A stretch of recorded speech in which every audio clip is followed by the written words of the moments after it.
ODI series में भले ही बड़ी हार आई लेकिन साथ में 4 बड़े सबक लाई। अगर इन 4 बड़े सबक पर काम कर लिया तो समझ लो इंडिया ने 2027 का ओडीआई वर्ल्ड कप भी जीत लिया। जी हाँ, कहते ना कि हर एक असफलता कुछ सबक लेकर के आती है। इसी तरह से ऑस्ट्रेलिया के खिलाफ 3 ओडीआई मुकाबलों की सीरीज में टीम इंडिया को जो 2-1 की हार मिली है, वह भी भारत के लिए 4 ऐसे बड़े सबक लेकर के आई है, जिन पर अगर टीम इंडिया ने काम कर लिया तो 2027 का विश्व कप, जो कि हर एक भारतीय का सपना है, हम हर हाल में जीत कर दिखा देंगे।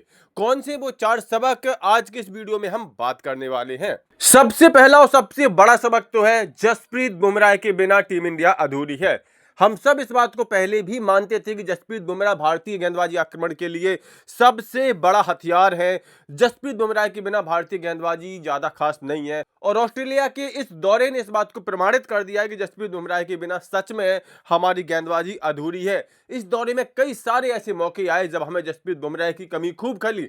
स्पेशली दूसरे ओडीआई मुकाबले की बात करें जहां पर हम सिर्फ 2 विकेट से हारे थे, ऑस्ट्रेलिया के टैलेंटर बल्लेबाजों को हमारे गेंदबाज आउट नहीं कर सके। ऐसे मौके पर जसप्रीत बुमराह होते तो वो निश्चित तौर पर बाकी 2 बचे विकेटों को बड़ी जल्दी उखाड़ देते, टीम इंडिया को मैच जिता देते। जसप्रीत बुमराह ने कई बार ऐसा किया है। इसके अलावा पूरी सीरीज में कई सारे ऐसे मौके आए जहां पर हमें जसप्रीत बुमराह की कमी नजर आई। जसप्रीत बुमराह अगर गेंदबाजी आक्रमण शामिल होते तो निश्चित तौर पर कुछ और ही परिणाम इस सीरीज का आ सकता था।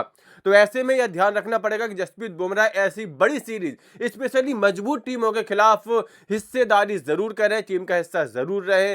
वैसे कोशिश होती ही है कि बड़े टूर्नामेंट में जसप्रीत बुमराह खेले, लेकिन इसके साथ साथ बड़ी टीमों के खिलाफ भी हमें जसप्रीत बुमराह को टीम का हिस्सा बनाए रखना होगा। दूसरा बड़ा सबक मिला है कि शुभमन गिल कप्तानी के दबाव में बिखर गए। जी हाँ, टेस्ट की कप्तानी इन्होंने बहुत अच्छी की है, बल्लेबाजी भी टेस्ट में अच्छी की है, लेकिन ओडीआई की बात करें तो शुभमन गिल की कप्तानी उतनी खास नहीं रही है। इस दौरे में कप्तानी तो छोड़िए, शुभमन गिल की बल्लेबाजी ही एकदम से असफल साबित हुई है।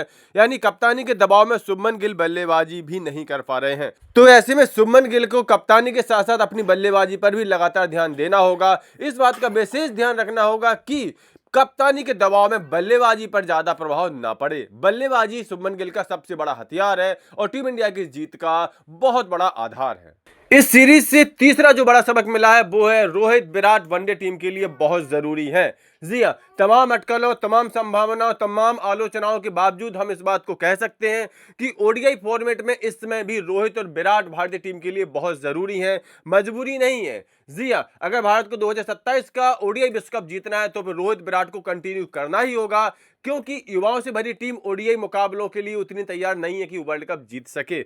ऐसे में रोहित विराट को लगातार ओडीआई टीम का हिस्सा रहना होगा, ताकि ना सिर्फ इन लोगों का कैरियर वहां तक खिंच सके, बल्कि भारत की आने वाली जनरेशन भी इन अनुभवी खिलाड़ियों के अनुभव से सीख करके परिपक्व हो सके। चौथा बड़ा सबक जो इस सीरीज से मिला वो है, लोअर मिडिल ऑर्डर को लगातार रन बनाने होंगे। जी हाँ, लोअर मिडिल ऑर्डर भारत का इस पूरी सीरीज में फेल साबित हुआ। तो ऐसे में कोच गौतम गंभीर को थोड़ा विशेष प्रयास करने होंगे, इन नए लड़कों को थोड़ा और मैच्योर करने के लिए, उनको दबाव में खेलने के लिए। लोअर मिडिल ऑर्डर को अगर गौतम गंभीर मजबूत करने में सफल रहे तो निश्चित तौर पर भारत दुनिया की अपराजेय टीम बन जाएगी और 2027 का विश्व कप हम बड़ी आसानी से जीत सकते हैं। तो कुल मिलाकर के ये थे वो 4 सबक जो इस बड़ी सीरीज में हार के बावजूद हमने लिए, और अगर इन पर हम काम करने में सफल रहे तो निश्चित तौर पर 2027 का विश्व कप हमारी मुट्ठी में होगा। कुल मिलाकर के इन 4 बड़े सबक के बारे में आपकी क्या राय, अपनी राय कमेंट करके जरूर दें। स्पोर्ट के ऐसे सभी अपडेट्स के लिए सफलता नामा चैनल सब्सक्राइब जरूर